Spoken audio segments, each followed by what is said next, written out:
دەستگای خێرخوازی بەخشین بە هاوکاری خێرخوازان لە سەرجەم شار و شارۆچکەکانی هەرێمی کوردستان بەدایە پرۆژەی خێرخوازی هەیە. یەکێکیش لەو پرۆژانەی دەستگای خێرخوازی بەخشین کەرتی تەندروستیە، نەخۆشخانە، کۆمەڵگای پزیشکی و ئیمڕۆژ بە هەمان مەبەست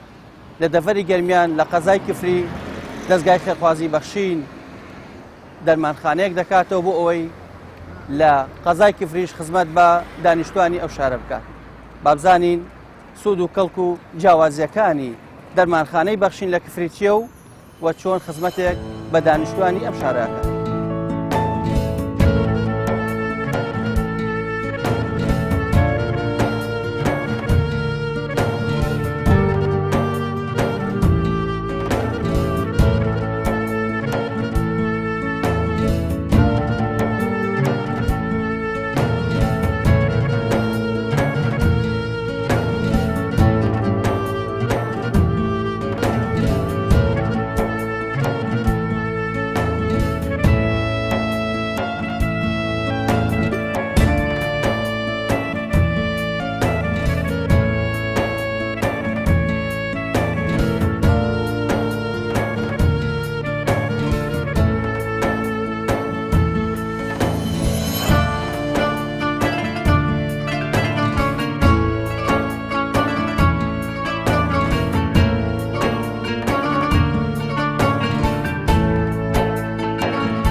والصلاة والسلام على رسول الله وعلى آله ومن والاه. سەرەتا سپاس و ستایشی بێپایان بۆ خۆی گەورە و دواتر سپاسی دەستگای بەخشین بە ئوستافی کارگەڕی کە بەڕێوەبەری مامۆستا مەلائاری و ئوستافی کارگەڕی ئەەکەین کە هەستاون بە ڕەزامەندیان دەربڕیوە بۆ کۆمەلگاکەمان بۆ کردنەوەی بەشی لقێک لە شاری کفری و دیار ئێمەش هەستاوین بۆ کردنەوەی بەشی دەرمانخانە وەکو قۆناغی یەکەم و لە ئایندێکی نزیکدا هەڵدەستین بە کردنەوەی بەشەکانی تر وەکو تاقیگە و بەشی ددان و تیشک و سوەنار و بەشەکانی تر. دیارە ئامانجمان پێشکەشکردنی خزمەتگوزاری تەندروستیە بۆ هاوڵاتانی شاری کفری و بە تایبەتی ئەو هاوڵاتانی کە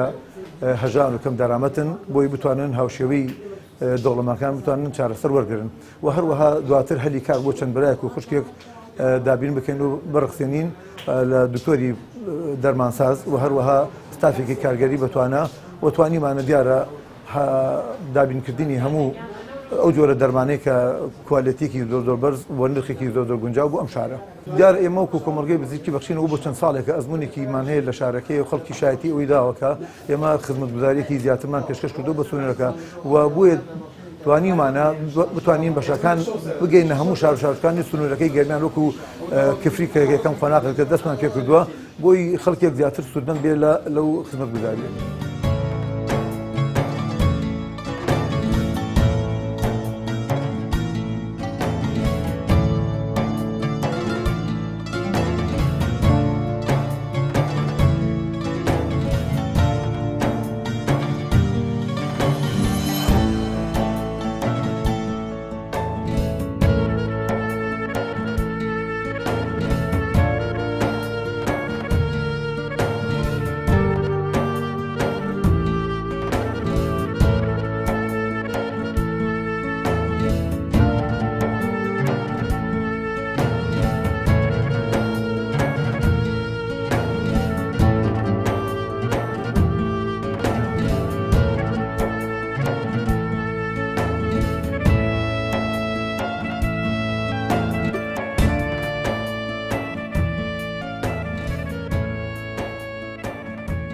بەناوی خۆی گەورە من ئەمە سەرتا دەستخۆشی بکەم لە ڕێکخراوی بەخشین و حاجەرکانیش کە ئەم خزمەتیان بە کفری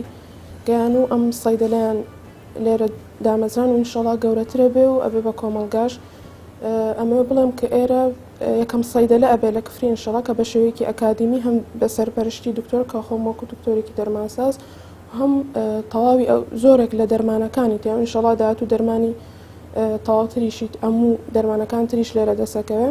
و ئەم دەرمانخانەیە لە 9 بەیانی تاوەکو 12 شەو ئامادەیە و وەکو ینی ئەتوانی بڵێم لەلایەن ستافی پزیشکی و ئەتوانێت ئەو نەخۆشانەی کە پێویستە لە دەرمانخانە بەڕێ بکرێن لێرە بە شێوەیەکی علمی و ئەکادیمی بەڕێەکرێن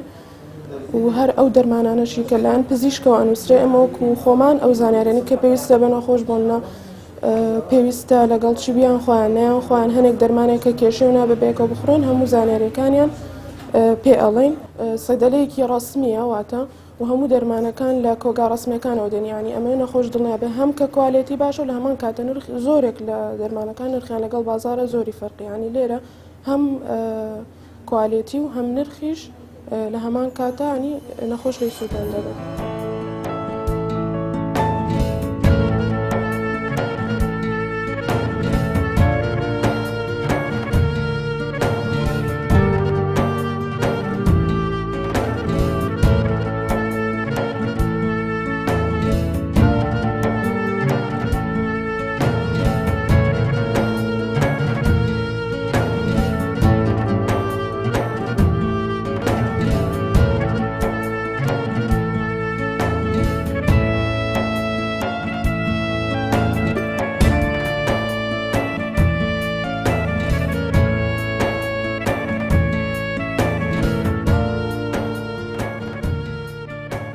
بسم الله الرحمن الرحيم الحمد لله رب العالمين والصلاة والسلام على خير خلقه محمد وعلى آله وصحبه أجمعين بەڕێزان و خۆشەویستان بینەرانی ئازیز سڵاوی خوای گەورەتان لێبێ دیارە ئێمە لە دەستگای خێرخوازی بەخشین لە درێژایی بە درێژایی 10 ساڵی ڕابردوومان هەمیشە بەردەوام لە پرۆژە و لە کار و چالاکیا بووین و پرۆژەکانمان زۆربەی زۆریان کاتی بوون واتە پرۆژەیەکی خێری بۆ کردومانە خانوویەک بۆ کردومانە مەسەلا خواردنێک بۆ دابەشمان کردووە بە لە کاتە جیاوازەکانی ساڵدا لەگەڵ نەخۆشەکاندا لەگەڵ هەژارەکاندا لەگەڵ قوتابیدا لەگەڵ هەموو چین و توێژەکان کەم ئەندام بە هەموو بەشەکانیانەوە ئێمە توانیمانە لەو 10 ساڵەدا خزمەتیان بکەین و بەردەوامیژمن لە خزمەتی هەموو لایەکدا. یەکێک لەو پرۆژە خێرخوازیانە و یەکێک لەو کار و چالاکیانە بەرجەستە و بەرچاوانی کە لە دەستگای خێرخوازی بەخشین ئێمە هەمانە سێکتەری تەندروستیە. ئەم سێکتەرە کە ئەتوانم بڵێم ئێستا سوپاس بەخوای گەورە جێگەی دڵخۆشی بەتوانم بڵێم زۆربەی زۆری شوێنەکانی کوردستانە چونکە ئێمە لە شاری سلێمانیدا خەسەخانەیەک نەخۆشخانەیەکی گەورەمان هەیە بە ناوی نەخۆشخانەی بەخشین و لە کەلاردا کۆمەڵگایەکی پزیشکیمان هەیە بە ناوی کۆمەڵگای پزیشکی گەرمیان و لە چەمچەماڵدا بە هەمان شێوە کۆمەڵگای پزیشکیمان هەیە و لە هەڵەبجەدا بە هەمان شێوە کۆمەڵگای پزیشکیمان هەیە و لە ڕانی ئەوە تازە خەریکین سوپاس بەخوای گەورە دەستمان پێ کردووە و ئەمڕۆژ ئەم دەرمانخانە و سەیدەلیە قەشەنگە جوانەکە ئێوە ئیبنن لە شارۆچکەی کفری لە شاری کفری دامان ناوە کە ئەویش ئەتوانین بڵێن هەنگاو و بەرهەمی کۆمەڵگا پزیشکیەکەی کەلار بووە هی گەرمیان بووە کە لێرەوە جێگەی دەستخۆشی و جێگەی سوپاسە هەم بۆ کاک حاجی ئەرکان بەڕێوەبەری کۆمەڵگاکەوە هەم بڕۆ برایانی مەڵبەندی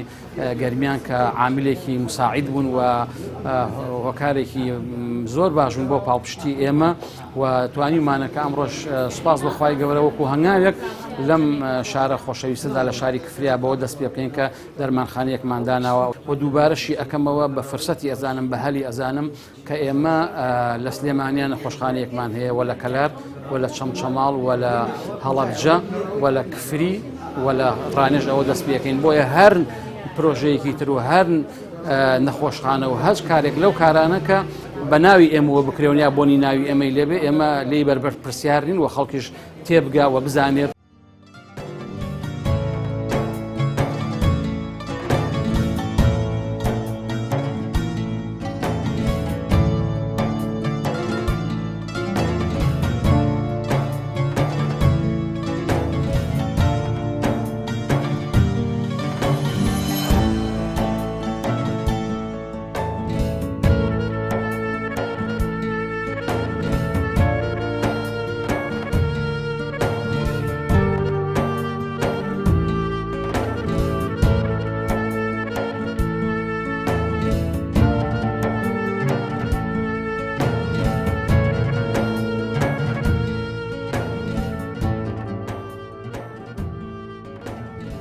پرۆژەکانی دەستگای خێرخوازی بەخشین لە کەرتی تایبەت سوپاس بۆ خوای پەروەردگار ڕۆژ لە دوای ڕۆژ بەرەو پێشچوون دەچێت و لە شار و شارۆچکەکانی هەرێمی کوردستان زیاد دەبن. بەکردنەوەی دەرمانخانەی بەخشین لە قەزای کفری ئومێد دەکەین خزمەتێکی باش بە کوالێتێکی بەرز بە نرخێکی گونجاو هاوکار و پشتیوانی دانیشتوانی قەزای کفری بێت. ئەو هەموو هاوکاری و کۆمەچی و دەستباریانەی لە کەرتی تەندروستی پێشکەش دەکرێت بەربوومی هاوکاری و کۆمەچی و پشتیوانی ئێوەی ئازیز و خۆشەویستە. ئومێد دەکەین لە داهاتوودا بتوانین لە شار و شارۆچکەکانی تری هەرێمی کوردستان لە کەرتی تەندروستی پرۆژەی باشتر و چاکتر پێشکەش بە دانیشتوانی هەرێمی کوردستان بکەین.